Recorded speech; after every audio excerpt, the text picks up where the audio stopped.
A very good morning to all of you. Firstly, I would like to wish all of you a very happy Easter and hope this season brings you all peace, love, joy, and success. Welcome again to another morning with our Shri webinar series. And today we have a very interesting topic and we have received overwhelming response for this. So without further ado, let me get you straight into the housekeeping rules. As usual, this webinar link will be available from 9 a.m. to 9:45 a.m. for all of you to join in, and no attendees will be entertained thereafter. Each attendee should have been attended till the end of the webinar to obtain the certificate for CPD points, and these CPD points are strictly adhered to the NCCPD guidelines. We have enforced these rules and regulations to improve and maintain the standards at the CPD programs conducted here at Shri. We would also like to bring to your attention to keep your microphones on mute and also to switch off your video to avoid any interruptions during this webinar series. We will also be opening our chat box option during the webinar series for all of you to type in your Q&As so that we can discuss this at the end of the webinar. We thank you again for adhering to all these rules and regulations we have implied to make these CPD programs a success. So today we are going to talk about something very important to all of us in our medical career. It's going under the topic of foreign employment and career guidance. So to deliver to you today's webinar, we have very experienced experts who have taken some time away from their very busy schedule to talk to us about some topics concerning foreign employment. Let me give you a small introduction to them. Firstly, we have Dr. Sarada Kannangara, MBBS, MD, consultant gynecological oncologist, attached to the Sandwell and West Birmingham NHS Trust, Birmingham, United Kingdom. And secondly, Dr. Danuja Mahesh, MBBS and MD, consultant psychiatrist and at Bowen Health Victoria, Australia. And he is also a fellow of the Australian and New Zealand College of Psychiatrists. And these doctors are here with us to talk to us under the umbrella topic of foreign employment, and they will be addressing on CV writing, correct job choosing, professional registration to the GMC, AMC and AFRA, informal inquiries concerning job employment, filling out online applications, facing an interview, and most importantly, pre-job preparation. Over to you, doctors, to bring to our attention these most important topics to advance our career, since most of us now are seeking jobs and employment opportunities abroad. Right. Okay, then good morning to you all. Good morning to all the staff members in Shri and all the colleagues, senior and junior colleagues who joining with us today. So I'm Danuja Mahesh. I'm currently working as a psychiatrist in Australia, and with me, my good friend Sarada Kannangara, who is a gynae oncologist, works in UK, Birmingham, work for NHS. So today we thought of doing this as a, we got a 1 hour. So we thought of doing it in a divided 20 minutes each for me, talking about the career opportunities in Australia, and then another 20 minutes for Sarada. Plus the remaining time we can, allocate for the questions because as of now, we got more than 150 questions, which is most of these questions will be answered during our discussion, the lectures. And if any of the questions that we would not answer, we can discuss later. So we'll keep like 20-25 minutes rest of the time after 2 lectures, 20 each, to discuss those questions, the remaining ones that we have not answered. Plus the rest of the things, I'm pretty sure that we won't cover all these things in detail. So we'll do it in another day. So we'll start from my lecture. The discussion is about the foreign employment and career guidance in Australia. Right. Am I audible to you all, Shri? Yes, sir. Yes, sir. Right. Thank you. Okay, then. So I'll start with the foreign employment and career guidance Australia. As you all know that this is the hot topic for most of our doctors right at the moment. Is it Okay, so let's start with this question. Is it difficult to find a medical job in Australia? That is the most frequent asked question from most of our doctors these days. I mean, the straightforward answer is no. But I know most of you all won't agree with me because it's a difficult task, like finding a job and then move there. Why I would say no? I mean, it's not that difficult because there's a high demand for doctors in Australia. That is because of after the COVID pandemic, nearly about 2 years, they haven't got any IMGs. IMGs means hereafter, I'm referring IMGs means international medical graduates. Because of the COVID pandemic, a lot of IMGs, they didn't come through for last 2 years, like 2021, 2022. And then they have expanded their services. I mean, like all the countries, the Australia also expanding their services, especially they focus on health sector. So because of that, they need more doctors. And then they're still not producing enough medical professionals as for their requirement. The next is the Sri Lankans. The Sri Lankan doctors are mostly welcome by most of the countries. I'm pretty sure that Sar will also talk about this in Australia also, because they are more efficient and then they handle the workload very well. As well, they are the level of confidence and then teamwork, everything is there. Most of these Australian hospitals, the healthcare facility, they got a good impression about our doctors. So that is one thing that we can easily find jobs in Australia, because the demand as well as they having good impression about us. Having said that, why it looks difficult for you? So that is because that's why we are talking about this. That's why we have arranged this with Sri. The procedure is complicated. If you don't know the procedure, I mean, the actual procedure is not that complicated, but if you don't know the procedure, which is complicated, and find the exact places where high demand for doctors, it's not that all of the Australian hospitals, healthcare facilities, that they need IMGs like Sri Lankan doctors, but there are some hospitals, they badly needed these IMG services. So we need to find out what are the exact places that we need to apply for. And the next is CV and the communication. Write an attractive CV and then how to communicate with them by email, face-to-face interviews, which is something that we are not much aware of. So that is the reason that it makes a bit difficult to find a job in Australia.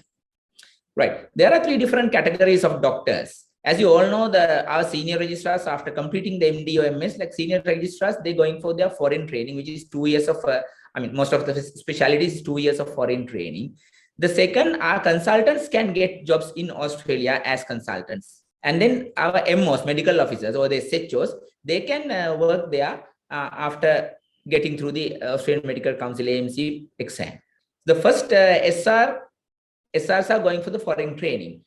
This is the SST pathway, the specific pathway called SST, Specialist in Specified Training. So this is the only pathway our SRs can work for short term, 2 years of training in Australia. Very important, because some of the hospitals, even they have vacancies. Even when we apply, they said, okay, we are happy to take you. But some of the hospitals, they don't have much awareness about this SST pathway. So we need to know little bit more about than them, because sometimes some hospitals, they said, okay, we are happy to take you, recruit you, but especially they don't know, they ask do AMC.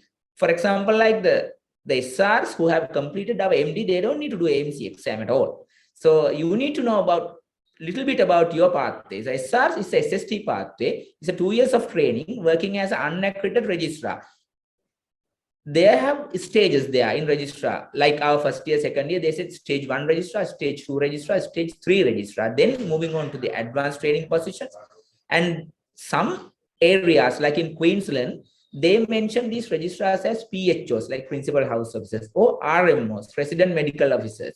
So all of these names, actually, whatever the name it mentioned, says this unaccredited registrars. Why do I mention this as unaccredited? That is because their training, the registrars in the same specialty undergoing their college training, like our PGIM, so they are the accredited registrars. For us, we don't have to go through this training period because we have already completed IMD. So that they mention us as unaccredited registrars. There's no difference in the salary or the workload, work responsibility, same, but the 2 different names.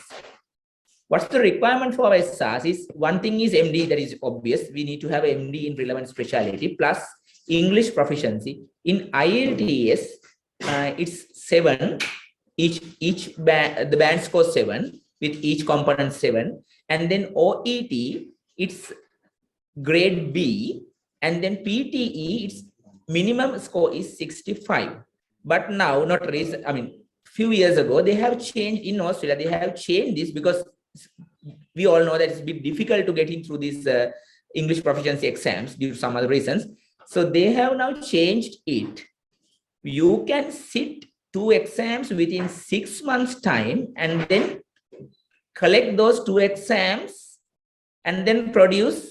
Say, for example, like if you pass IELTS with band score 7, but you got 6.5 for writing or listening or 1 or 2 components, you can sit another IELTS exam within 6 months' time, get through these 2 components. I mean, from 6.5 to 7, can, you know, those 2 result sheets can produce, and then you can get through this IELTS. I mean, they consider as you get through the IELTS. So you have options of sitting 2 or more exams IELTS within 6 months and then get through this exam. It's the same with OET and PTE.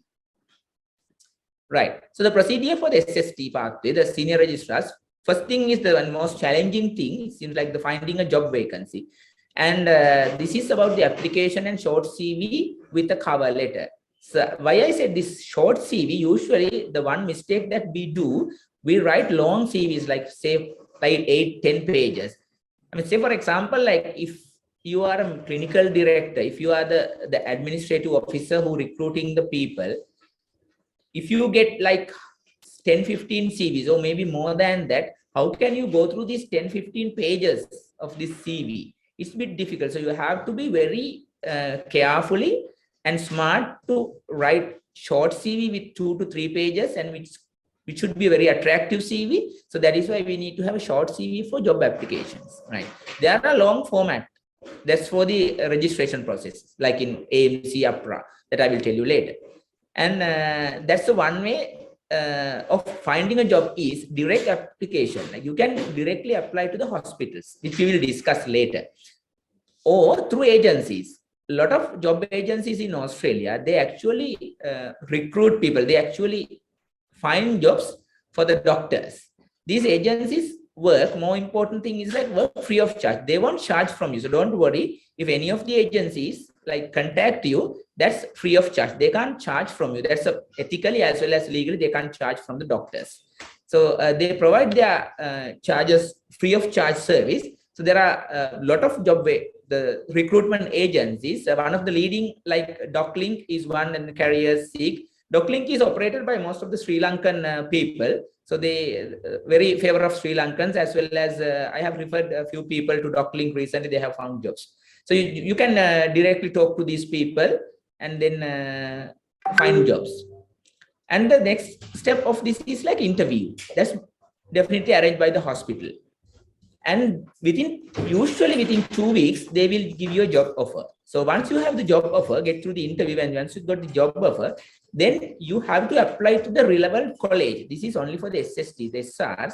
The college means different specialties have different colleges. Let's say for radiology, it's a college of radiology. For gynecology, college of gynecology and obstetrics. For surgery, college of surgery, even in Australia. So you have to send an application with your job offer and then get your the qualification assessed, which is not a difficult thing, because already our MD is recognized by both countries like UK and Australia. So they usually, I mean, these different colleges will take different time, but usually average time is about 1 month to 6 weeks, like 4 to 6 weeks. Once you have that college assessment done, which is a paper-based assessment, you don't have to, most of these colleges, they don't assess you in person or face-to-face thing. The paper qualification, usually they verified your MD, MBBS and MD. So this verification process through EPIC, that's how the EPIC word comes. EPIC verification is the colleges, they will assess your MBBS and MD, assess in the sense that whether it's true or, you know, the fraud document. That's something it's going through this. EPIC is a different outsourced company. So the EPIC verification done by EPFMC. So they will say that, okay, you got a genuine MBBS and MD as soon as you got this.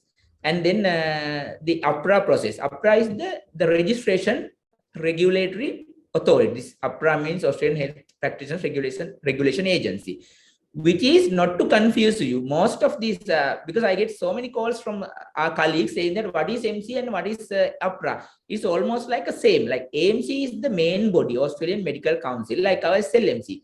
The APRA is the small agency within the large umbrella of AMC. Under this umbrella, the APRA is the regulatory agency which is under AMC. So they will actually regulate. I mean, they will give the license to practice. AMC is the whole large body, right? So no difference. Say, for example, in simplify all these things, you could see like AMC and APRA is more or less similar.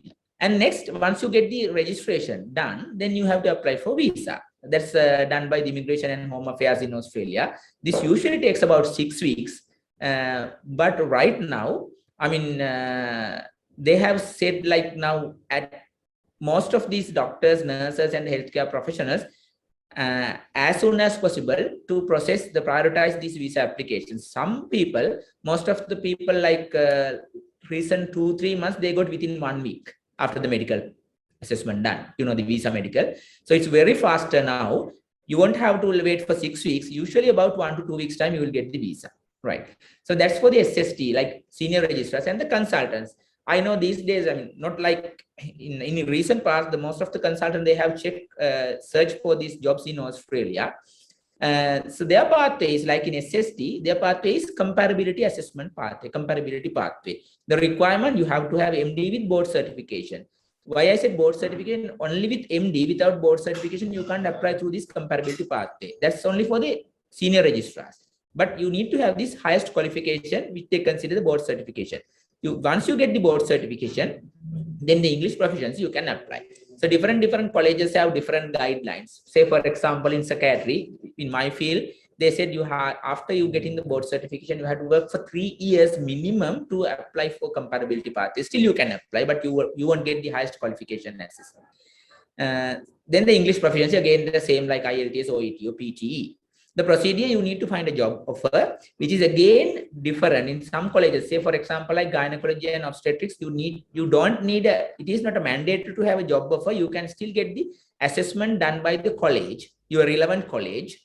For some, like in psychiatry and some of the other fields, you need to have a job offer to get the assessment. So it's a different way.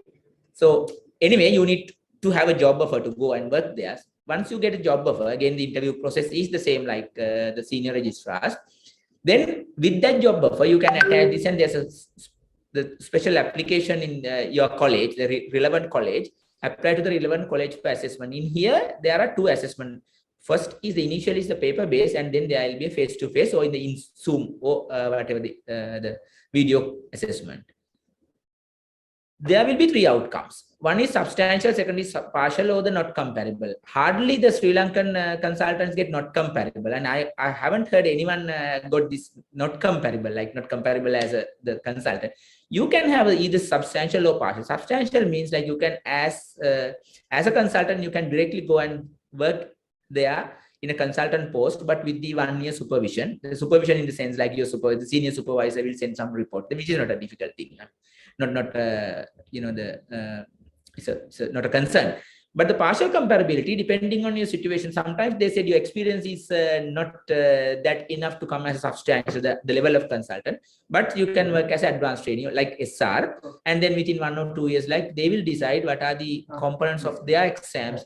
Maybe some people, most of the people, they exempt the MCQs or skis, but can write the essays or say for 2 years of experience, 2 years of working under supervision. There are different requirements. But partially also, it's not that difficult. If you get a partial comparability, don't get panic. You can still go through and then get the consultant qualification there.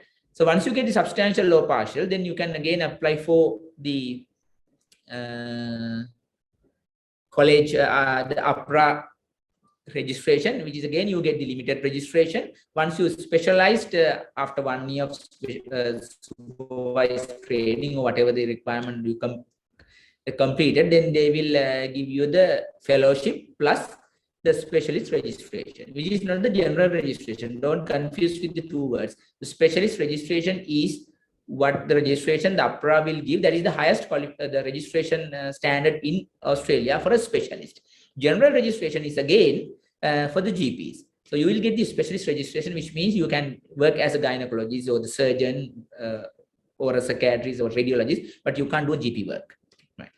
The visa category is 482, that's a short-term working visa, or you can sometimes apply for the direct permanent residency. That's the age barrier is less than 45 years. If you have to apply for the direct PR, it's 45 years or less if you go from here to Australia. But after you go there, even you are more than 45 years, but under 50 years, you can have another visa, the process to get the PR. So the third and the last is MOs, our SHOs. Again, the confusion word is JMO. They mention this as junior medical officers. Don't get confused. These JMOs is judicial medical officers. JMOs, most of these the states they mention as JMOs for the junior medical officers. Junior in the sense like including the SHOs and then our MOs. Right. Here, of course, you can. I mean, if you have enough experience as a SHO for a long time, like say for example, like surgery for 10 years, then you can specifically find a job. Otherwise, you can find a like in our country, you can like in Sri Lanka we take rotations in every 4 years we get the annual transfers. Likewise, you can have a different places to work like in ED, surgical wards, medical wards, etc. Requirement again. Not like in SST and the comparability pathway for consultant. This is the requirement is specific AMC Part 1 exam. AMC, Australian Medical Council exam. You all know about this AMC. We have heard of this. Part 1 exam. Earlier, you needed to have the Part 1 and Part 2 both. But right now, it's only Part 1, which is good. I mean, Part 2 is a practical exam. You have to go to Australia to do that. But in AMC Part 1, you can do it either in, I mean, the closest countries for us is like India and Singapore. They have not started yet in Sri Lanka, as far as I know. So that's one question that most people have asked before this webinar. Still, you need to go to, Australia, of course, yes, but the closest countries like India and Singapore. And then you have to have the English proficiency. There's no age limit. There's another one hot question that you have asked, no age limit. You can work. But there's an age limit for the PR, but for work, no, that's fine. And the procedures is similar, finding a job interview, APRA limited registration, and the easiest part is no college involvement. You don't have to go through a specific college because you are applying for a general job like the SHO, right? So this is the pathway for most of the our people, but with AMC Part 1. This is not to get complicated. So make sure this is a very important slide. You can get a clear idea. This is right here. You can see on the top, right? Okay, sorry about the delay, that we got a small issue. Now we sorted it out. So this is again going back one slide. This is for the MOs, the SHOs that they are planning to come to Australia to work, not in a specific field, but in a general whatever the field like the experience you have, and that's through the AMC Part 1 exam, Part 1 and Part 2. And this is for this part is for the MOs who comes to the hospital and work in the hospitals in different departments, plus for the GPs. And most of our, if you don't have this specialist qualification, so this is the only pathway that you can come and work in Australia for the MOs, as MOs or as GP. You need to have, this is a mandate, you need to have Australian Medical Council Part 1 CAT. This is a computer adaptive test. CAT means CAT MCQ. It's about 3.5 hours. I mean, they keep on changing sometimes, but as far as I know, 3.5 hours exam with 150 MCQs best of 5s. It's a computer-based thing. And then once you get through this, you have two options. If you select the option in the left-hand side of this slide, is AMC Part 2. After Part 1, you can do AMC Part 2, which is again a clinical exam. It's about OSCE. I mean, it's more or less similar to OSCE here, OSCE here. 16 stations out of 2 pilots. The 14th station, you need to get through this, this OSCE exam. That's Part 2. Then you can get this Part 1, Part 2 qualified, but you don't directly get the general registration. That is the most misleading thing and the misunderstanding of most of our doctors. You think that you get the AMC Part 1 and Part 2 straightforward, you can have the general registration. No. Once you get the Part 1 and Part 2, then you need to do these clinical rotations in the hospital. Of course, obviously, you need to then find a job there. So these clinical rotations, including mandatory 10 weeks of general surgery, 10 weeks of general medicine, plus 8 weeks of emergency department, ED, and then rest of the weeks, like, this whole clinical rotation is about 1 year. So 10 weeks surgery, 10 weeks medicine, and 8 weeks ED. The rest of the weeks of the year, you can have the choice. Like different people do different, according to the hospital, the facility, you can have this. So once you complete this 1 year clinical rotation, then you will get the general registration. After that, you can work. I mean, anywhere in Australia. But for the GPs, there's another pathway. Without doing AMC Part 2, you can have a different exam called PESCI, which is Pre-Employment Structured Clinical Interview, PESCI, which is exam is like 20-30 minutes of single station with 4 stations. You have to go through these all 4 stations, like similar like the Viva, those 4 stations. And once you get through this PESCI, then you can work as a GP. After about 1 year or 2 years, depending on your outcome, then you get the general registration. For all these things, you need to have the limited registration of APRA. If you go through AMC Part 2 and clinical rotation, once you get the general registration, you will be working under the limited registration. Again, coming back to the PESCI pathway, once you've done AMC Part 1 and then PESCI, you don't have to do Part 2 to do PESCI and then GP training in the sense like you can work plus training. Under supervision, you work as a GP and you are paid. And then you get the general registration. Until you get the general registration, all these other levels, you work under the limited registration. But for PESCI, one requirement, you can't directly go for PESCI after getting through the Part 1 exam. You have to get a letter, offer letter from a GP center, GP fellow. I mean, GP, there's the highest qualification is a fellowship of general practitioners. There's a college called RACGP in Australia. You can go to that website in detail. They will explain this. But this PESCI is you need to have a GP's, not a recommendation. It's like an offer letter. That's something simple because a lot of GP centers, they need GPs. You can get that very easily and then provide that letter, then book for PESCI exam. Right. So that's the pathway. The challenges, the last slide, the challenges. We all know that we have discussed very briefly what are the pathways, so 3 different pathways for SRs and then a consultant as well as the MOs. The challenges for how to write an attractive CV. As I said, it should be 2-3, max 4-page CV. Otherwise, they won't read in detail. The cover letter. Say, for example, I have just quoted a few words like we usually mention as sir, madam. In Australia, I don't know about other countries. Sartha will speak about this. In Australia, the sir, madam is not a usually a good word to start with because they call by name. Hi, Peter. Hi, Zam. Like, or you can say like professor. If you write a director or another doctor, you can say doctor or you can say professor, right? Not to sir, madam. So those are some of the key words that you need, key areas that you need to focus on. Even writing an email, that gives us the impression because, in Australia, when you send an email, I mean, they can't see your face. They can't see. It's about all the paper assessment. So there's a communication all about this paper on the screen. You have to be very smart. And then describe you as an excellent. Usually we don't boast. I mean, we all know that we work hard, all our doctors, but we don't boast. It's like, I mean, I don't like to say the boast, but still you need to say that I'm an excellent. The main aim of this is why should you, if you write to a clinical director there, I mean, you have to impress him. Why should you select me over other people? So that's something you need to describe about yourself, which is we're not much familiar with.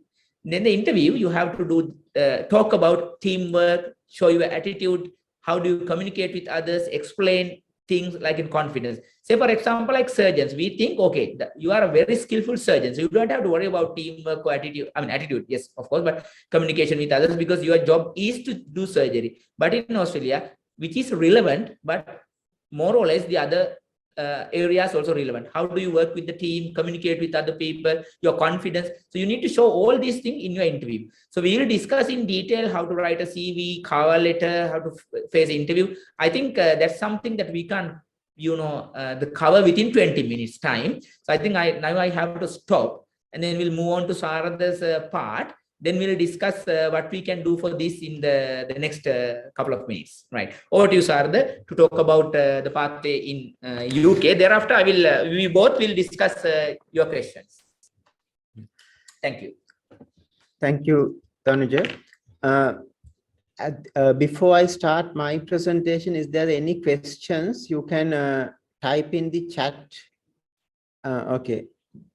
I quickly go through the chat box and just to see, we got about 180, about 85 questions pre-lecture, and we tried to cover it almost all of them in the present and our presentations. However, okay, so and there are a few questions, and so I would like to say that of course we are sharing our thoughts and our experience in the process we went through to get the secure the foreign jobs and at a higher level.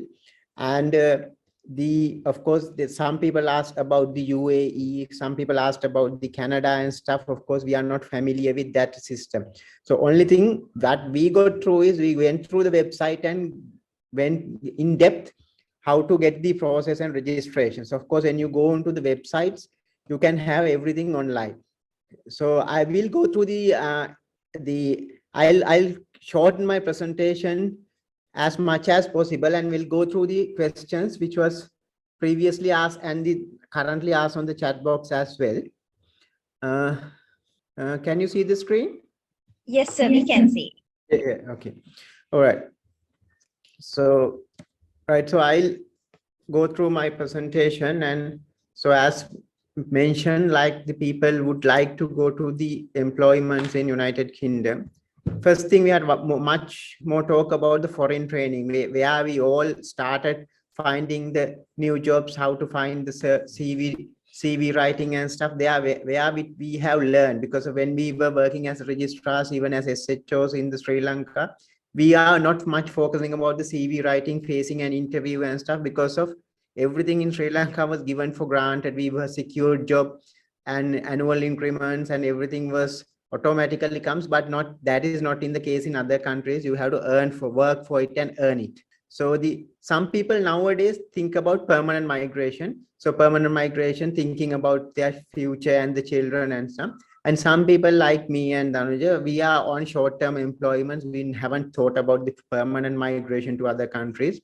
But even though we haven't thought about, we knew how to place ourselves in a similar positions in other countries and work through it. That's what we would like to share about with you all, because of nowadays this is a hot topic coming up. Most of the people are thinking about going abroad and settling in permanently other countries. So why UK and Australia are more what you say, more popular or more attractive? Because one thing is, both countries are English speaking. You don't have to learn any other language to go and work there. That is one plus point. Because if you want to plan to migrate to Germany, Denmark or Canada, so those are where you need to learn German, French or Danish, something where the other countries actually employing doctors, but you have to learn a different language completely. That is a bit of a difficult task.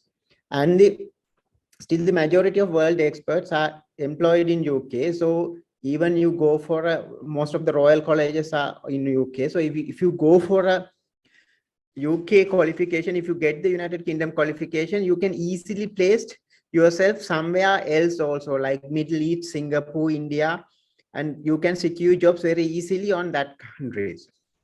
And the other thing is the system. So the system is more or less similar to the Sri Lanka. It's a classic example of free health system. It's UK, everything is health is free, not like even in Australia or USA. Free health system, you will have like if you are a resident in UK, you are entitled to free healthcare like in Sri Lanka. So I'll come into the lecture proper. So what you need is, first thing, unlike this difference, unlike in Australia, always you need to secure a job first to get into the system and then go for AFRA and AMC registration and stuff. But UK it is different. First, you need to have a General Medical Council registration, which you call GMC registration. And then you have to go for employment, then you have to have a right of work. So, but in UK, the GMC work very independently.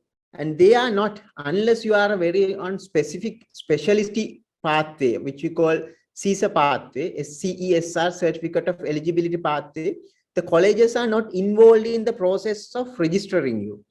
So the GMC registration is pretty much straightforward if you have all the tick boxes correct. So this is the General Medical Council website. So I'll show you. So there's a call, apply for registration. And if you go to the website very clearly, it's step-by-step guidance how to apply for a registration. So, and without GMC, but the thing is, without a GMC, you can't apply for a job. So if you got apply, so there's a way around it because of you. Now you are thinking about, so how can I get the GMC straight away? I don't have. Then it's like a hen and egg scenario. So whether you have to have a GMC to apply for a job, and to get the GMC, sometimes you need to have a confirmation of the job. So I will tell you how to get around with that. And there's no connection between your employer and the General Medical Council. The employer will not refer to the General Medical Council and clarify any information from you from the General Medical Council. Only thing the employer will do is check the General Medical Council website whether you are registered. If you are registered, your name will appear on the Medical Council website. Then only employer will check that only, nothing else. That is also when you start the job. If you want to start the job tomorrow, if you by your name appear by the council website today, that will be fine. So that is how the GMC works. So now I will tell how you get the General Medical Council registration, which was one of the common questions they asked. So there are few ways. So I will concentrate on few things. One thing is the PLAB test, sponsorship with GMC approved sponsor, acceptable postgraduate qualification. So those are the 3 ways which a Sri Lankan doctor can get a General Medical Council registration. So out of these 3 ways, there's no other way of we are getting a General Medical Council the registration. So I will not much go into the PLAB test. You know about the PLAB test. You have to face the PLAB 1 and then get through the PLAB 1, and then you pass the PLAB 2, then apply for the Medical Council registration. Then you will get the full registration. So that is very easy. You have to pass 2 exams like a final MBBS exam. Then you will get the PLAB 1 is the written exam. PLAB 2 is like OSCE and more clinical based exam. So that is the one thing.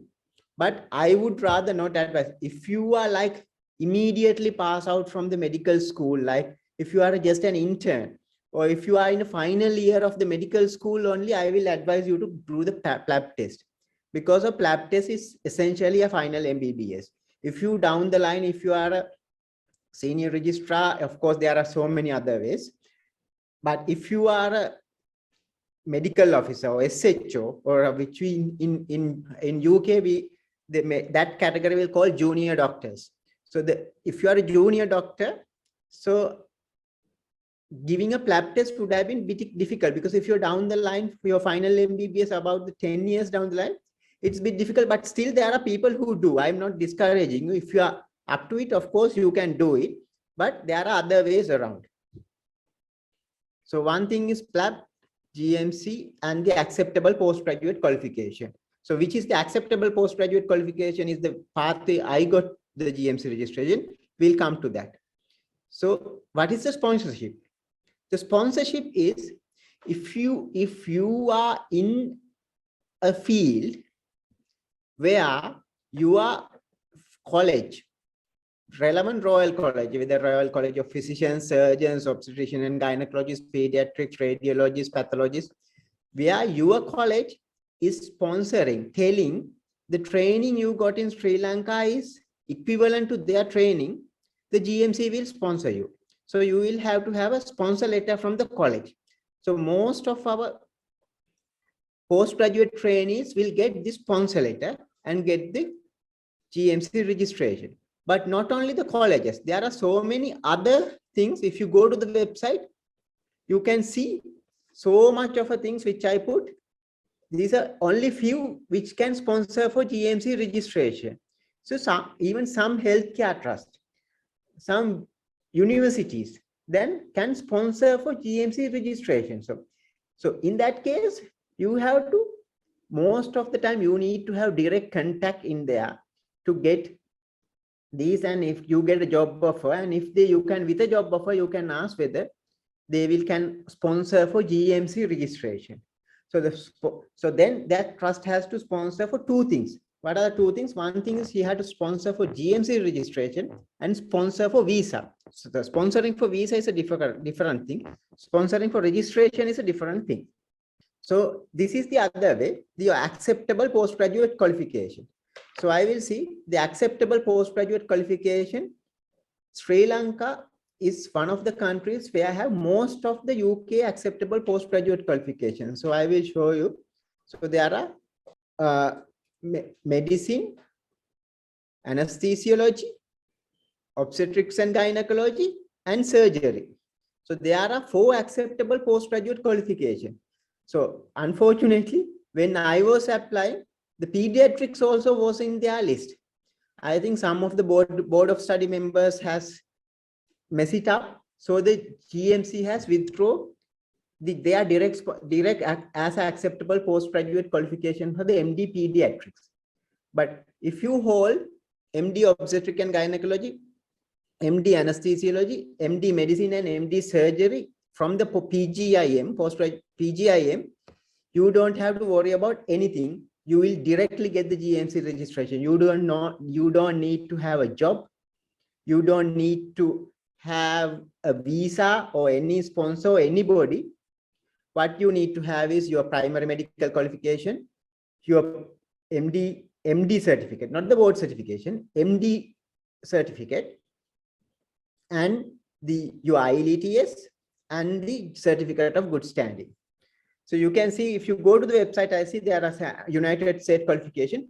And what are the other acceptable postgraduate qualification? There are other acceptable postgraduate qualification is all other United Kingdom Royal College exams are acceptable postgraduate qualifications. So if you have MRCP, MRCS, MRCOG, MRC PACT, so MR Psychiatry, anything, if you have any of these qualifications, you can have directly apply for the GMC registration without any hindrance, and you will get it. So there's without any fear, you can apply, you will get it. So, and only thing, you need to apply within 3 years of passing the relevant exam. If you hold MD anesthesiology, you have to apply for the GMC registration within 3 years of your passing exam. If you got MRCP, you have to apply within 3 years of passing MRCP, the GMC registration to get it. So that is how you get the GMC registration. And to complete your GMC, apply via any pathways. The registration fee is £420. Certificate of good standing from the Sri Lanka Medical Council, IELTS or OAT. So relevant scores, IELTS 7 or 80 you need to check. And they attend the ID check. This ID check is they just see you in person, because of you submit all your degree certificate, good standing certificate, IELTS certificates, everything online. But you have to carry with you the original certificate to the GMC to get the registration to ID check. So that is how you get your GMC. I quickly go through the applying for a job. So easiest way to UK to apply for a job is this NHS Jobs website. So the NHS Jobs website usually have almost all the jobs advertised. And there are other websites also like LinkedIn and stuff, but NHS Jobs is the most suitable website. You can find any job. I found almost all my jobs in NHS Jobs. And there are agencies also. But unlike in Australia, the UK agencies are mainly run by the Indians. And there are so much of a talk going on, but actually things happening is pretty much difficult. So you can go through the agencies, but if you have very good qualifications, they will recruit you. But if you don't, they will just keep on talking to you, not much involving your process. So if you directly apply, that will be the easiest. So see, now this is, since I'm in obstetric and gynecology, you can type the keywords obstetric and gynecology. If you type obstetric and gynecology, this will come. You can see gynecology matron, nursing jobs, medical jobs, administrative jobs, everything. Remember, gynecological administrator is not a doctor, is a non-clinical person. Likewise, so consultant. So then you have to tick the filters. You can see I have ticked medical and dental. So you have to tick that medical and dental, apply the filters, and then go. So how you apply? Apply, you have to register an account in the NHS jobs website. Like how to register an account?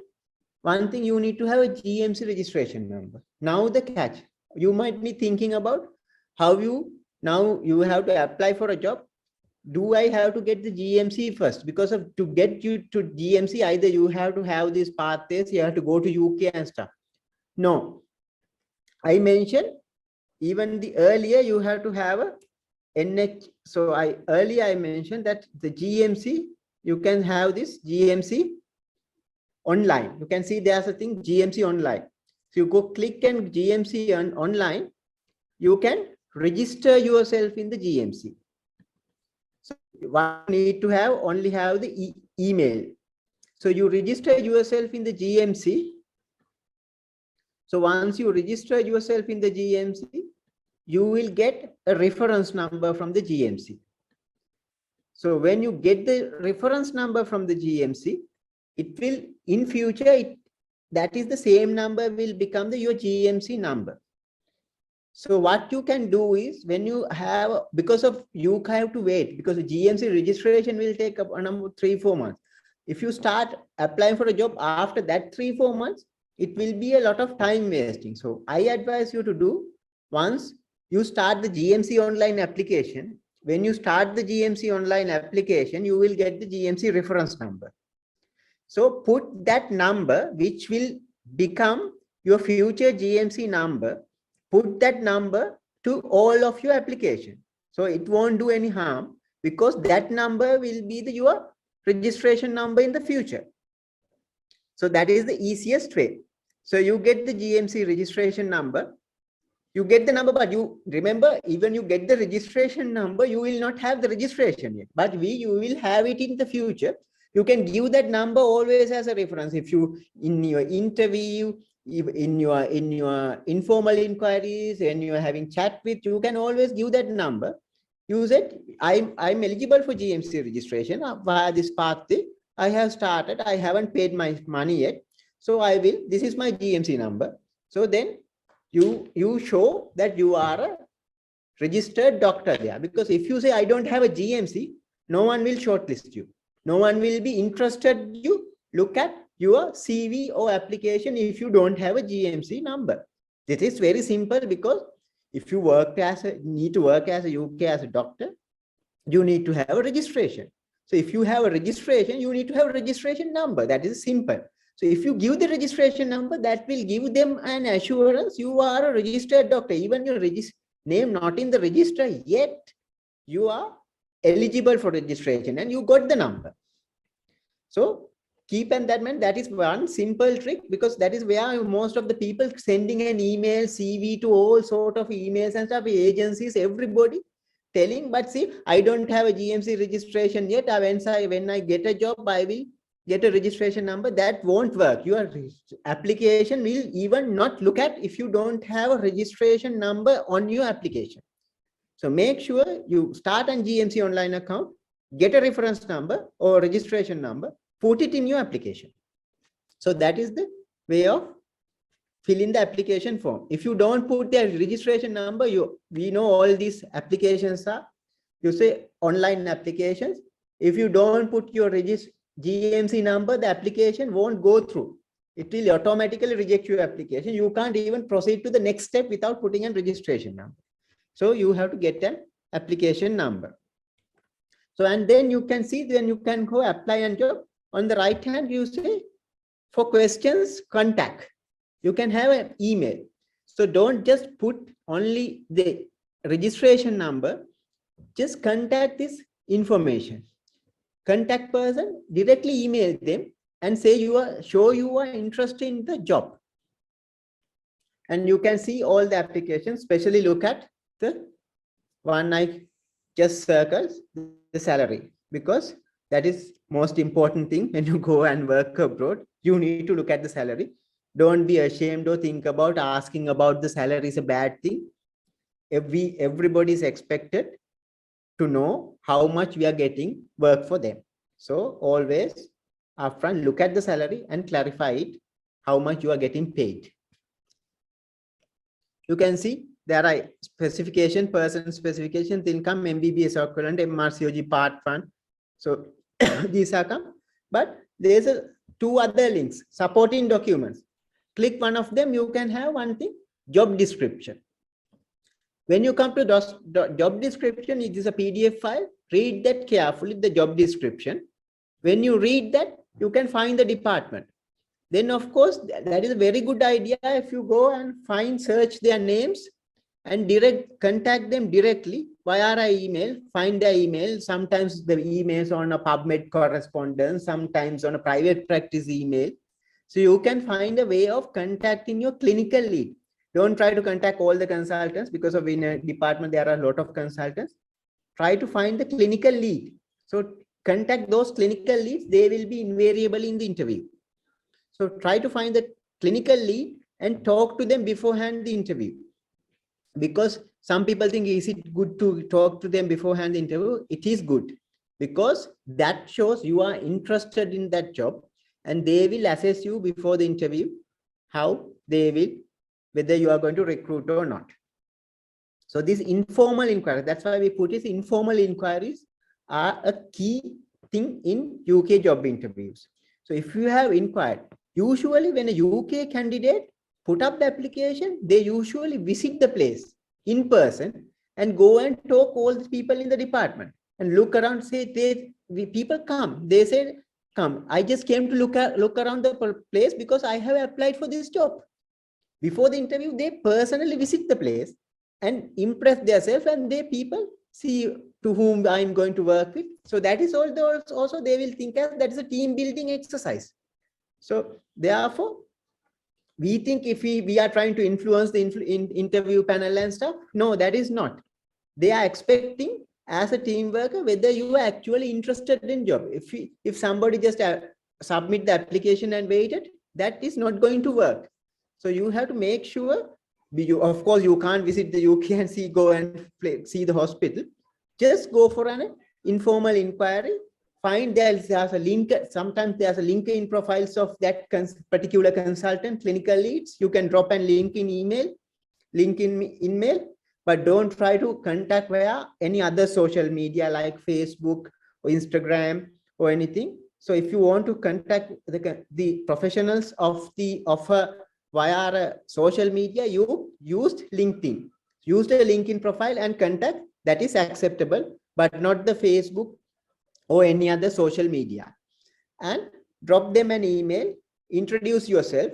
See if they are very much interested, they will send you their personal WhatsApp number, then you can call them. So then in the job description, go through this chart. There are qualifications, previous experience, skill and attitude. Very carefully go through what are they asking for. That is where you are going to fill in your job application. Answer these specific questions they are asking. Show them you are read through this, not just submit the CV, read through this and see whether they are. Because obviously in UK job application, there is no place to upload the CV. You just need to fill the online job application. So show that you are interested in these and don't try anything other than this. No point of thing, because of these are the things specifically they ask. So if you go through this, you can see these are just words and you have to fill the words. So you have to find correct, nice English words to fill your application. It is simple as that. So I'll be so, and same thing when you are shortlisted. Remember, if you haven't contacted them personally, if you find a way of contacting them personally, very unlikely you will be shortlisted. So if you are shortlisting for interview, you will know. And unless you have a contact, your bosses or somebody, your friends in the department, then of course you can get shortlisted. So when you are only shortlisted, you will face the interview. And focus on the previous slide, the job description, and answer the questions in the job description. Present yourself as the best candidate for the said job. Do not show any desperation, because of it's like you are very desperate to get this job. Do not show that. You are very modest, and show that is you are suitable. And you show if somebody is more suitable than for you, you are quite ready to back off. But present yourself. That is one of the attitude they are assessing. Given the proper place to a proper person, and tell them you can. And sometimes if you don't know something about something, like if they ask about, suppose if you want to ask about the 3D obstetric and gynecology job. So if they ask about whether you are going to, can you do the fetal blood sampling in the labor room, they will ask that question. If you haven't done that, you say, no, I haven't done that. I don't know how to do that. But I read up. If you don't know anything about particularly, even that is very essential, that skill is very essential for that job. Don't say you have it. If you don't have it, say you don't have it, but you know the theory. If you put into practice, you can learn. And then and the most important thing, you ask what you get out of the job. How many, are there any learning opportunities? What is the salary?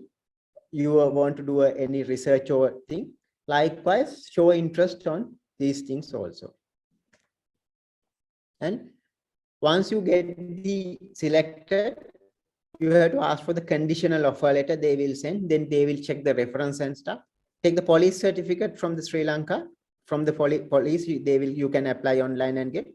Ask for COS, certificate of sponsorship. And always you have to keep on asking and emailing and just. It is in the clerks, in clerical staff in UK, NHS is typically similar the way they work in our health ministry's clerical staff. So they will, unless you very much chasing and keep on nagging them, the things will be very, very, very slow, like your grade 1 and grade 2 promotion. So that is why some people has to wait 1 year to 6 months, 9 months, likewise. So therefore, you have to always chase and ask for these things. And in the COS, please make sure that they tick for the maintenance. These things, if I will go through the questions. If the questions comes, I'll tell in detail. And ask for relocation allowances. These are the things you need to, because of you have to be, we all are in a very difficult financial situation. So you have to get out of the maximum what there are things. So in UK, the simple thing is there are certain amounts eligible. There are study allowance, there are travel allowance and stuff. If you don't ask, you will not get. No one will come and say you will have this much of some salary or something. You will not get. If you need some money, you need to ask. So once you get the COS, apply for visa. And I will tell very few in about MTI scheme. What is MTI scheme? Is medical training where foreign doctors can come and work 2 years in UK. Yes, they are recruiting like gen and ops, surgery, pediatrics. So the MTI scheme, same thing happened, but only thing is, other than you will get not the health and care worker visa, you will get tier 5. Tier 5 is temporary worker visa. So that is only for 2 years. That will not count for your permanent residency in UK. Permanent residence or citizenship in UK. That 2 years will not count. Otherwise, if you go on tier 2 visa, if you stay on tier 2 visa for 5 years, there's no age limit, anything. If you stay tier 2 visa for 5 years, or skilled worker or worker visa for 5 years, you will be eligible for permanent residency, which we call ILR. So indefinite leave to remain in UK. And after 1 year of ILR, you will be eligible for citizenship or the British passport. So that is how it works. So, but if you go for a tier 5 visa, that 2 years, so you have to, then you have to find a job for switch to tier 2. You can't switch to tier 2 within 2 years. After 2 years, you have to switch to tier 2. and then you stay another 5 years for if you're planning for get for PR.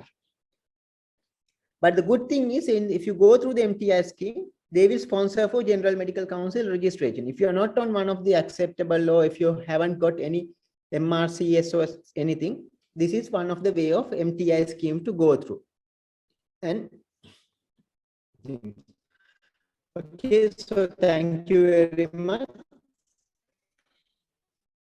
So we are opening for things for the questions. We'll try to answer all the questions. And in the meantime, one thing I want to mention, and I think Dhananjay also wants to mention, likewise, we have conducted, we thought of industry in the Ministry of Health, we haven't the leave.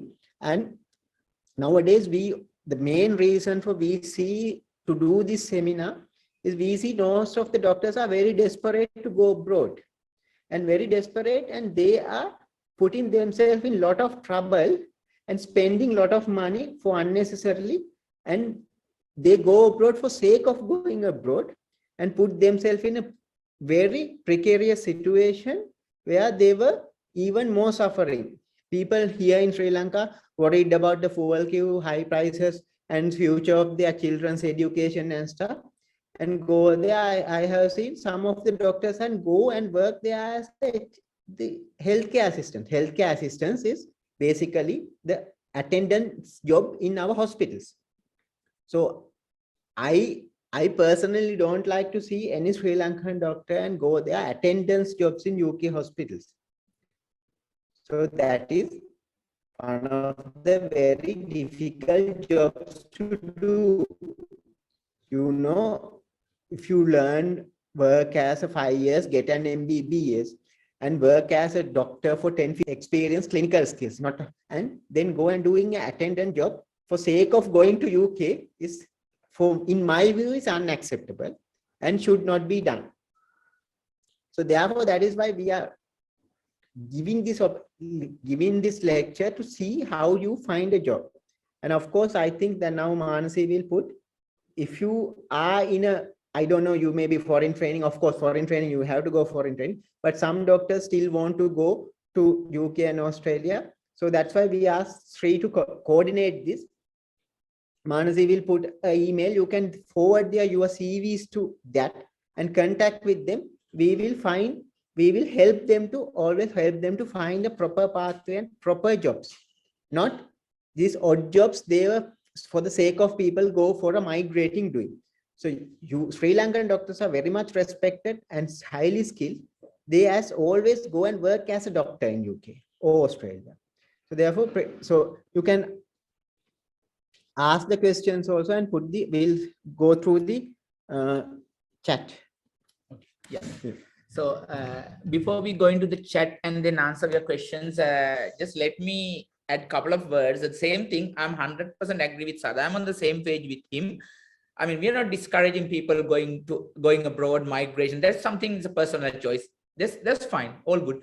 But having said that, you know, going to different country like Australia, UK, working as a healthcare assistant. I mean, we don't have a hierarchy. We all respect this. We all are human beings. But I mean, having said that, forget about all these hierarchical thing and then, you know, simplifying, okay, we can do anything. Say, for example, like it's only about 12-hour journey from here to UK or here to Australia. So you work as a reputed professional here in Sri Lanka. And overnight, you will be ended in a different country, so different environment with your family, with your kids. And it's all sort of different cultural shock, plus much of the responsibilities with your family. And you need to work in a totally different environment, in a different profession. Okay. From a reputed doctor to become a healthcare assistant, not psychologically. I mean, you are pretty much panic and then planning to go abroad somehow. Believe me, it's not something very easy, because the number of phone calls I get being a psychiatrist in Australia, number of phone calls I get from the people in UK, Australia who have migrated to do a different jobs than medical, I mean, than the doctor. So I'm telling you, it's not easy. So don't do that. I mean, This is something like my advice, because we are not here. You all are our colleagues, junior or senior, right? So we still, as Sarada said, we are still working in Sri Lanka. I mean, working there, but we it's the health ministry workers. So we have not migrated. Migration is something like, of course, if you want, you migrate there, but focus as much as possible to work as a medical profession, as a doctor, right? So if you are a person with MBBS in Sri Lanka, which is not an easy journey, we all know that how we have this the MBBS and the SLMC registration.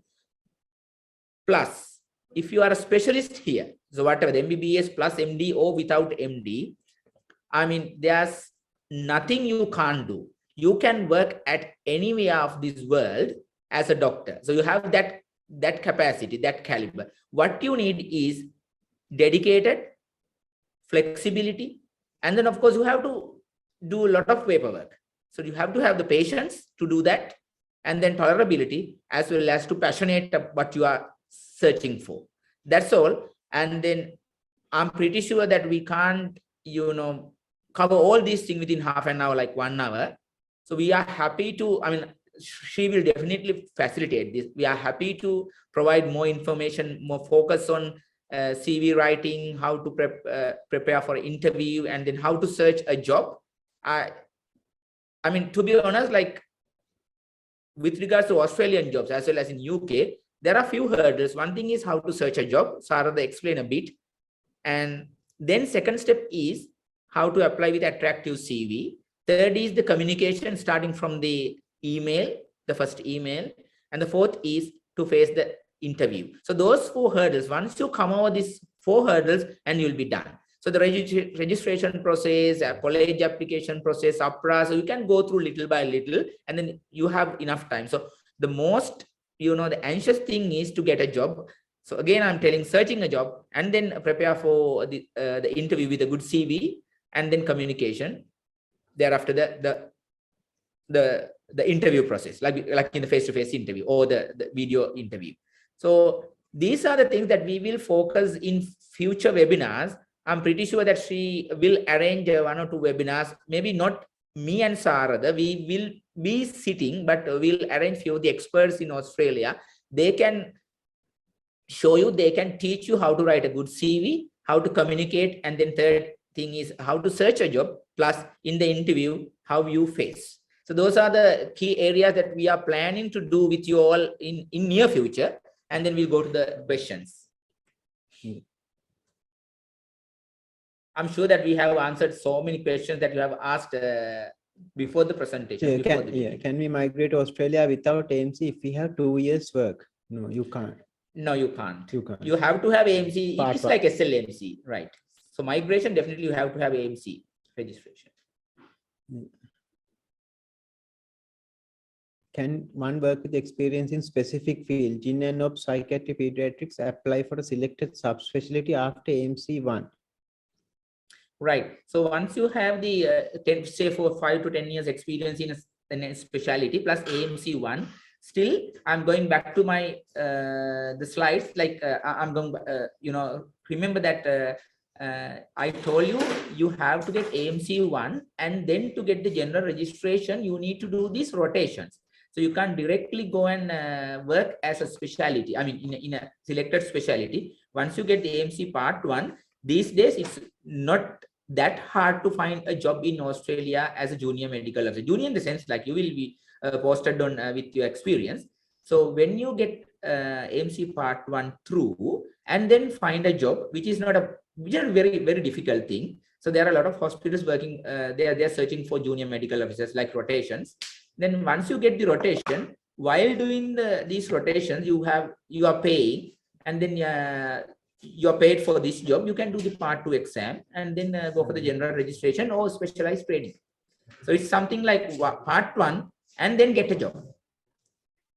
To simplify that, once you get the part 1, aiming for try for a job in Australia, which is not difficult these days, especially with the crisis situation. There's high demand.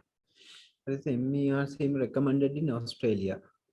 Can I come after GMC without AMC?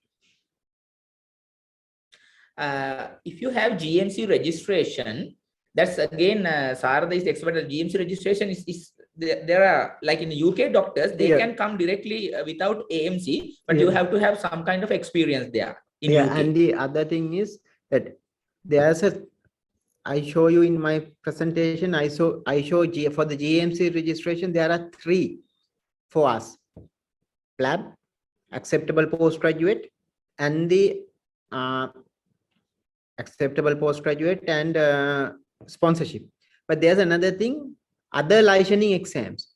So if you have AMC Part 1 and Part 2, then of course you can apply for a GMC registration. There's another pathway. But I'm not quite sure whether it is how it's materialized, but I haven't go through it. But there's a pathway, but I don't think for the so to my honest answer, the migration purposes, Australia is a better country than United Kingdom because of the pay. One thing is salary, is about average doctor salary is about nearly in between 1.5 to 2 times in Australia than UK. Suppose if you are getting like example about 3,000 US dollars, say you, if you calculate in US dollars, is about, if it is 4,000 US dollars salary in UK, take home salary is about 4,000 US dollars. But in Australia, the take home salary of a doctor about 6,000 US dollars. Yeah, plus 6,000. 6,000 plus US dollars. So that is obviously you know the norm is usually a senior registrar in Australia is better paid than a consultant in UK. So if you are thinking about migrating purposes, so salary wise and the housing and the spaces and wise, like, because if you go to the UK, there are houses are very small. We used to live in a bit spacious houses. Likewise, migration purposes, Australia is much better country than the UK. And okay, yeah, so, adding few words, the other way around, if you have already, I mean, there are people already, they have done PLAB and then they are planning to go to UK. If they want to come to Australia, of course you need to go to UK and then work for 1 or 2 years, then you can have the exemption, directly come to Australia without AMC. But if you have only GMC registration, you can directly come and work in Australia. It's like this: if you have AMC Part 1, still you need to come to Australia and then do Part 2 and rotations. Likewise, have GMC, but need to have some work experience in UK before coming the exemption pathway of AMC. okay, will PLAB exam will be replaced by another exam by 2024? Yes, there's a discussion going on. There will be UK MLE thing called like USMLE, United States Medical Council medical licensing examination. There will be UK MLE exam in 2024. That is United Kingdom medical licensing examination. It's something like USMLE, but that UKMLE, they will lay out the pathway. Even the UK graduates has to write. That is their thing. Even there's a degree from UK university, they have to write the UKMLE exam. That is how they are trying to implement it. So I'm not quite sure that will come in future. But at the moment, PLAB is the one. But one thing is if you are working, like suppose if you work as emergency department, so it is better to do MRCS, Royal College of Surgeons exam, and get the GMC registration. That is much easier. And on top of that, you will have an additional qualification. You can get MRCP or MRCGP. So then you can have additional qualification, and then on top and the GMC registration. So rather than giving PLAB, you can give one of the Royal College exam, basically MRCP, MRCS or MRCGP. So that is one way of getting the GMC registration sorted. Okay, there's one question. I think most of these people have this problem: how to prove, how to give our evidence, our the work experience. Say for example, like you've been working here for about 10 years in Sri Lanka, but some of the hospitals or the health ministry are not giving the letters, right, to prove that. I mean, don't worry about these things. In Australia and as well as in UK, they're not going behind all these letters and the rubber stamps and the signatures. Of course, if you're telling that I have done 10 years of experience with SLMC registration with the good standing, that is pretty much enough. But additionally, it's always good to have good references. Reference is one thing must, plus these the work experience letters. But even though if you maybe you can get 3 or 4 years cover with the hospital, but maybe one hospital director or the health ministry might not give that letter. So don't worry, you can put through the application. They are not going behind all these letters, right? So I'm pretty sure about, because I've done so many interviews in Australia as a consultant. I've been in the interview board, so I'm pretty sure that we don't go for these the letters at all. Of course, yes, those are additional qualification, additional weight put on your application, but maybe missing 1 or 2 letters. Don't worry. And the next question, different specialties like the family medicine people, nutrition, can they come work as GP in Australia? Of course, any of the specialities, if you want to become a GP in Australia, you need to come through this pathway, AMC1, AMC2 rotations, or AMC1 pesky and GP. So that's the sole pathway, whatever the specialty, unless you are coming through a specialist pathway. Are there job opportunities to SHO who do pediatrics without PLAB? So remember, PLAB or anything. So if you want to work as a pediatrics, either you have to get the MRC pediatrics, one thing, Royal College of Pediatricians exam, and then you don't need to PLAB. But if you need, otherwise, there's any other way you need to sort out the GMC registration. 45 years, yes. Job opportunities after 45 years. Yes, in Australia, it's not the 40. Don't get confused with this. 45 is the PR required age. I mean, that's the deadline. That's the age limit for permanent residency. 45 years. Even you are 60 years of age, you have the qualification. You can have a job with a working visa. But to become a permanent residency, that's the 45 years is the age limit. But now they have increased it up to 50 years with some additional things. So if you are below 45 years, of course, you can easily get this permanent residency. If you're between 45 to 50, then still you can, but you need to first come to Australia, work for 2 to 3 years, and then apply for PR. If you're more than 50 years of age, still you can work in a working visa. There are still, the pathways to get the permanent residency. If you're above 50 years, those are things, of course, we can explore later, right? But more than 50 years, you definitely have to come to Australia in a working visa and then apply for permanent residency. There are different pathways like global talent pathway you can get, but those are the specific things. Yeah. Currently working in Queensland as a post-MD training. Are there things can do to make things easier to apply again a comparability pathway in 3 years' time?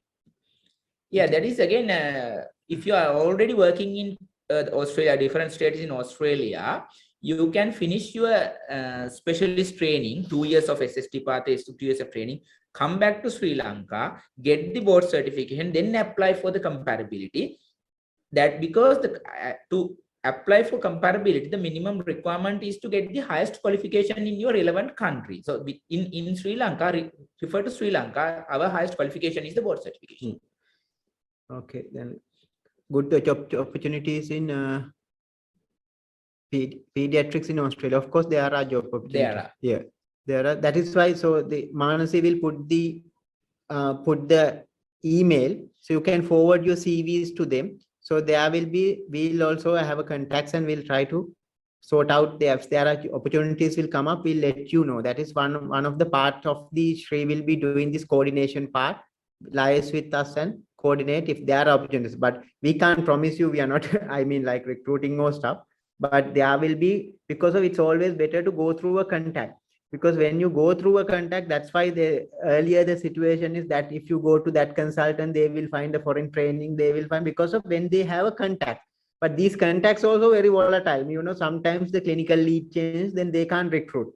Likewise, so it is always better to go through the contacts. You will get more chances of getting your name shortlisted. Yeah, while Sarada is searching for some other questions, I'll tell you this. So you can send your CV and a cover letter and mention few lines in the email that what kind of a job that you are, say, I'm planning to come as a GP, or I'm planning to come as a SST trainee like SR, for looking for foreign training, or to come as a consultant. So just mention few lines plus attach your CV and cover letter and send to the email address. Of course, Manasi will give that email address to you, and then she will have all these collection. They will forward to us. we'll try our best to, with our links, we'll try our best to forward those emails, and then they'll be contacting you. Yeah. OIT requirements in 2 times is Yes. for Australia. It is for Australia. For UK, you have to pass in one go. Even for IELTS, UK still, it's 7 banding score, 7 in all 4 domains. And so you have to get in 1 exam, even with the OIT also same. Yeah, ways to apply job opportunities in our websites again. So, okay, in UK, the NHS jobs, but the Australia, there are several different websites. Yes, in Australia, it's like this. Australia, different states working independently. I mean, there's a federal government, but in Queensland, there's a Queensland Health. In New South Wales Health Department. In Victoria, the Victorian Health Department. You can go to their health department website and then search for careers and then jobs. Plus, most of us have, the people working there. You can search, say, for example, like one person who contacted recently, that he needs to go to Sydney, like in New South Wales. So got some friends and then family there. They know about the hospital, name of the hospital. You can directly go to not the health ministry website, go to the hospital website. Say, for example, like Sydney main hospital, Royal Sydney Hospital. You can go to the Sydney Hospital, and then in their website, they have publish all these vacancies available. So likewise, you can individually search different hospitals. Is MD oncologist not accepted? No. In GMC, no. There are only 4 MDs accepted in GMC, but actually that is one of the things our PGIM Board of Studies should do, like MD oncology boards. If they work towards that, they can get it. Because MD obstetric and gynecology, I know one of my trainees, Professor Malik Gunawardhan, was in pioneers getting that sorted with Professor Arul Kumaran. Since then, it was there. Likewise, so then the surgery board and the medicine board, they also tried and got it sorted. For some reason, pediatrics, there are sometimes, some pandityas will come and change the exams in the PGIM. Then they will get the PG directly, then the GMC won't recognize. Okay, so yeah, this for you. And then till you search this, one thing is the PG diploma in psychiatry is enough to find a job in Australia. Of course, all the diplomas, I'll tell you, not only in diploma in psychiatry, there are a lot of people who have done diplomas. My advice is, it's even though you have diploma qualification, you need to do AMC, because only with the diploma, without doing AMC, there's no pathway like to the specialist, like, the comparability pathway is for the specialist. SST pathway is for the SR who have got their MD. So all the other people, you need to go through AMC part 1. If you have AMC part 1 with a diploma, English proficiency, you will have a very high chance of getting getting through a job there. Okay, my husband has a right to work in UK. So if you have a husband or your spouses have a right to work, you will also have the right to work in UK. Then of course you don't have to worry about the finding a job. Like, it is easy. You sort out your GMC registration, then of course you can do any locums or anything like that. Then it will be very easy for you if you have a right to work, because otherwise the right to work is one of the things you have to get. Okay, I think. Right. One more question. What's the WBA pathway? Of course, a very good question. This WBA is workplace-based assessment pathway. I did not go into detail, not to confuse you, but I will tell now. WBA path is once you have, just for the third category, the MOs, SHOs, once you have done the AMC part 1, without doing part 2 or without doing PESCI, you can have the general registration. If you find a job in certain areas, there are exception areas, exempted areas like Tasmania, and few of the hospitals in Victoria, few of the hospitals in Queensland. There are hospitals you can work there for 2 years, and then they will assess you. Your supervisor will assess, which is a hard process, assess you, and then send the details to APRA, and then you will get the general registration, skipping AMC part 2 as well as skipping PESCI. I mean, PESCI is for the GPs. You don't have to do AMC part 2. It's one way of getting general registration without doing part 2, work there for 2 years, and then get assessed by your supervisor, which is not that bad. Those are some of the hospitals. You won't get in the metro areas like cities, but all the hospitals, all the areas, I mean, it's very capable of working and living. So WB part is workplace-based assessment without doing AMC part 2. With AMC part 1, you can work there and then get assessed to have the general registration.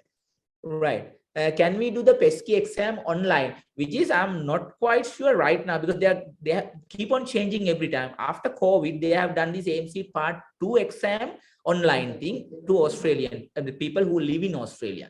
I'm not quite sure they have extended it to the other countries. Say, for example, AMC part 2 was the face-to-face thing in the past, but after COVID, they have made it online to people who live in Australia. I mean, they will definitely will extend it to the other countries. I'm not quite sure PESCI they have done it, but I can search it and then we'll tell it to you later. Okay, I think that is all. That's all the questions. Yeah. So anything, any particular thing you can on your mics and ask any questions? Yeah. We can ask few more. Okay. Okay. Then I think so, because I think the time is also up for now. It is a very good session. I think very good questions you always ask. What is SSP part? It's not. There is a question SSP. I think you inquire about SST, specialized specific training. I'm not sure SSP. I'm not quite aware of SSP. Right. So few final words like I mean, Sarada definitely will agree with me. I have sent, believe me, I have sent, when I was a senior registrar 2014, I sent more than 200, 300 emails to find a job. It's a very painful process, to be honest. So that is why we don't need to give that pain to our colleagues, our junior colleagues. That is why we are arranging all these things. It's not difficult. Once we go there and start working, we knew that how easy to find a job and then work there. Of course, initial process is difficult. So that is why we need to, educate you, to teach you like how to find a job easily. And we don't want to give that the hard time to you. Of course, now we both like have the capacity to work in most of the countries in the world. The problem is like we have come through, the difficult pathway, and you need to fill out so many forms, facing the interviews, a lot of new things. So that you need to have that flexibility and attitude to do that. Without doing that, just going here and there, searching for job tomorrow. This is a process. You need to patiently go to prepare for that. That is what I'm also telling, because this is a very simple process. You just need to get adapted to it. So that is why I found is very disappointing. Our people do a MBBS doctor for a long year, and without planning to do, because simply they can't get a required band in IELTS, without try to get the IELTS or OAT, they just opted for going for any other odd jobs, which is I think it is not a right thing to do, because since you've been a doctor, if you get through your final MBBS in Sri Lankan university, in a university in Sri Lanka, and there's no reason you can't get through this IELTS. You don't need to know English to get through IELTS. English is different thing, IELTS is different thing. It's just another exam you need to pass. So you need to prepare and pass. So that IELTS preparation and just a few more communication skills, then you will get through your jobs. So that is what we are trying to, because as he mentioned, I think I have put up around sending emails to the private practices of the consultants, searching the clinical leads, about 100 emails sending, and only few replied. And then you work through it and you will open up yourself. But now it is pretty much easy. We all get contacts. You know that when I was a senior registrar, I went to foreign training in 2014, not about less than 10 years ago. So there was no consultants was working in UK. None of our consultants will go and work as a consultant in UK. I know one of the surgeons, very famous surgeons, went and worked as a SHO there because they couldn't find a way. That is the situation. But now, of course, most of my colleagues go and work as a consultants, not even a junior doctor post. If you are a consultant, you can go and work as a consultant, directly as a consultant there. So that is where you should be aiming at and placing yourself. A similar position in the different country. Don't downgrade your position just the sake of going to another country, because you have achieved a position, whether you are a doctor, whether you are emergency medicine doctor, whether you are a pediatric SHO, whether you are a gyn and obs SHO, whether you are a consultant in psychiatry, you are a consultant in microbiology. So you have to place yourself, place yourself in the same position. If you are an emergency medicine or a emergency department doctor, you can easily go and work as an intermediate doctor in emergency department in UK. So that is why don't go and empty the bin in the emergency department, empty the garbage in the emergency department. So that is what we want to convey, that message. So you can do that. That is why we are helping to do that. That is the main name of this webinar. Okay, answer to the final question before stop, like they have asked whether it's better to apply through agent or apply directly. I mean, you can do both, but what I can say, what I can encourage, if you apply through agent, they know better the system than you all. So then the next thing is like you don't be, the charge for that. So it's a free of charge service. They will get the whatever the amount from the hospital. That's not a issue for you. So you can go through agent, and then they have asked what are the best agents. Of course, there are many. So once you send the CV to Sri, we'll be supporting Sri to send all those CVs and emails. We will be forwarding it and direct it to the the better agents. Yeah, there are no one, because of some people, because there are so many different fields, we can't tell whatever the things, because of some people are expert in finding oncology doctors, some people are expert in finding GPs. So some people, there are so many fields of working. So once it's all depend on basics. So send the email, basically put the heading like a PG trainee psychiatry or consultant microbiology. Likewise, if you send the heading and put the CV and send, then we will be able to forward into a relevant, like we all have contacts, so we can forward to one of the consultants and see whether Sri Lankan. There are so many Sri Lankan consultants working. Some of us we know as friends, so we can forward them their CV and finding a way of searching them and finding an opportunity for you. So that is what. So the final take-home message is, irrespective of the level of experience, you are a MO, you are a SHO, you are the SR or the trainee or a consultant, in Australia and UK, there are enough jobs to work to your relevant experience level. So don't panic. Don't worry about finding other categories of jobs. That is why we are here to help you. So don't worry about it. Try to find a job relevant to you. So that's the take-home message, as Sarada said. All the best. Yeah. All right. So Manasi will tell the email address. Okay. All right. Thank you very much. Very much, doctors, for joining with us. I'm sure it has been a very fruitful session for all our participants. We have got a lot of more questions. Please don't hesitate to email other questions that you have to Office Sri email address, and we will forward them to our doctors. Thank you very much, doctors, for taking time to talk to us and resolve many of our problems and give us proper clarifications and directions. We at Sri would like to organize a follow-up video later about CV writing and about how to apply for jobs with these consultants' aid. So don't hesitate to join us then also. And this video, we will upload into our Sri YouTube channel within this coming week. We have also posted on the chat box an email address where you can forward your CVs.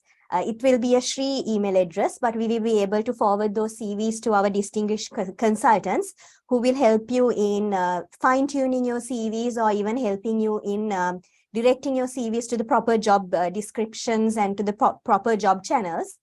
We thank you again for joining on this Easter Sunday morning, and we hope and pray that you all will have success in your life. And I hope you will all join with us again next Sunday for another very insightful CPD. Thank you.